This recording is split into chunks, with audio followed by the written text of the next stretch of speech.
आज मैं आपके समक्ष कविता दिन जल्दी जल्दी ढलता है की व्याख्या हेतु उपस्थित हूँ। बच्चों, इससे पहले हमने पढ़ी थी कविता आत्मपरिचय, जिसका लिंक डिस्क्रिप्शन बॉक्स में दिया गया है और साथ ही आज की कविता के प्रश्नोत्तरों के लिए लिंक भी है, आप देख सकते हैं। और आज हम पढ़ेंगे दिन जल्दी जल्दी ढलता है कविता, जिसके रचयिता हैं श्री हरिवंश राय बच्चन। श्री बच्चन का जन्म सन 1907 में इलाहाबाद में हुआ और इनकी मृत्यु सन 2003 में मुंबई में हो गई। बच्चों, दिन जल्दी जल्दी ढलता है कविता एक गीत है। इसकी खास बात यह है कि इसकी एक एक पंक्ति, एक एक शब्द हर पढ़ने वाले को अपना सा लगता है। यही होती है कालजयी रचना, जो हर युग हर काल में हर किसी से जुड़ती है। तो आइए हम भी जुड़ते हैं कविता से और आनंद लेते हैं कविता दिन जल्दी जल्दी ढलता है का। हो जाए न पथ में रात कहीं, मंजिल भी तो है दूर नहीं, यह सोच थका दिन का पंथी भी जल्दी जल्दी चलता है, दिन जल्दी जल्दी ढलता है। प्रस्तुत पंक्तियों में कवि ने संदेश दिया है कि मनुष्य को समय रहते अपने कार्य संपन्न कर लेने चाहिए और मंजिल प्राप्त कर लेने से पहले थक कर नहीं बैठ जाना चाहिए। कवि कहता है कि जीवन यात्रा का पथिक तेजी से अपने कदम आगे बढ़ाता है कि कहीं राह में रात्रि ना हो जाए, चारों ओर अंधकार न फैल जाए। यद्यपि मंजिल समीप ही है, इसलिए थका होने के बाद भी पथिक जल्दी जल्दी कदम बढ़ाता है। अर्थात जीवन का समय बड़ी तेजी से व्यतीत हो रहा है, इसलिए मंजिल को निकट जानकर विश्राम नहीं करना चाहिए। भले ही शारीरिक या मानसिक थकान और राह की कठिनाइयाँ कितनी भी क्यों ना हो, अपना आत्मबल, उल्लास और उमंग बनाए रखते हुए मंजिल की ओर बढ़ते जाना चाहिए, क्योंकि समय तेजी से व्यतीत हो रहा है, दिन तेजी से ढल रहा है। बच्चों, आज के संदर्भ में भी ये पंक्तियाँ प्रासंगिक हैं, क्योंकि समय किसी की प्रतीक्षा नहीं करता, ना किसी के लिए ठहरता है। इसलिए निरंतर परिश्रम करते हुए मंजिल की ओर बढ़ते जाना चाहिए। जो थक कर विश्राम करने लगते हैं, वे न केवल समय को खो देते हैं, बल्कि मंजिल भी उन्हें दिखना बंद हो जाती है। वे लक्ष्य से भटक जाते हैं।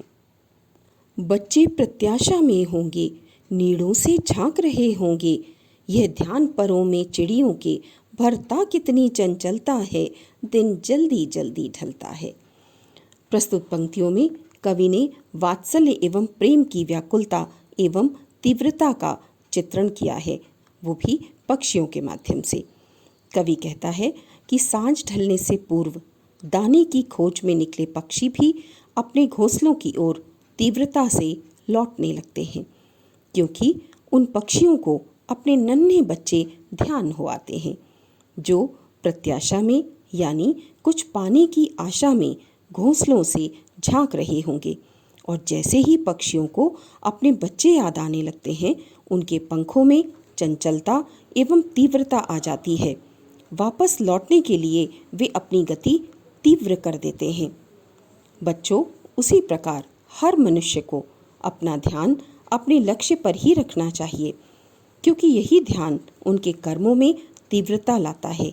इसलिए थकान को और परेशानियों को नज़रअंदाज करके उसे लक्ष्य प्राप्ति के लिए ही प्रयास करते रहना चाहिए।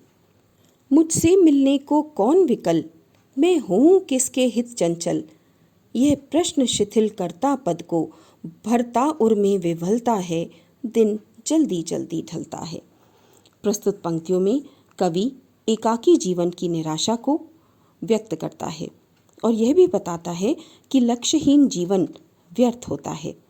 कवि कहता है कि कवि के जीवन में अकेलापन है और कोई भी उसकी प्रतीक्षा में व्याकुल नहीं है, इसलिए उसे लगता है कि वह किसके लिए लौटकर घर वापस जाए, और यह प्रश्न उसके पैरों की गति को शिथिल कर देता है और उसका हृदय व्याकुलता से भर जाता है। अर्थात समय शीघ्रता से बीत रहा है, इसलिए बच्चों लक्ष्य प्राप्ति के बाद के सुख को याद करके आगे बढ़ते रहना चाहिए, क्योंकि निराशा का भाव आते ही शरीर और मन कमज़ोर पड़ने लगते हैं और आप लक्ष्य से दूर होते चले जाते हैं।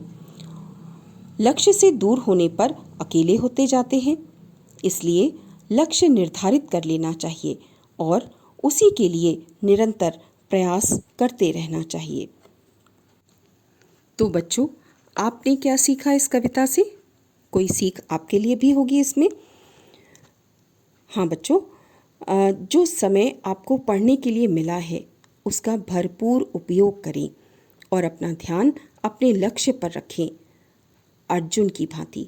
जैसे अर्जुन ने अपने लक्ष्य पर ही अपना ध्यान केंद्रित किया, तभी वो मछली की आंख बेंध सके।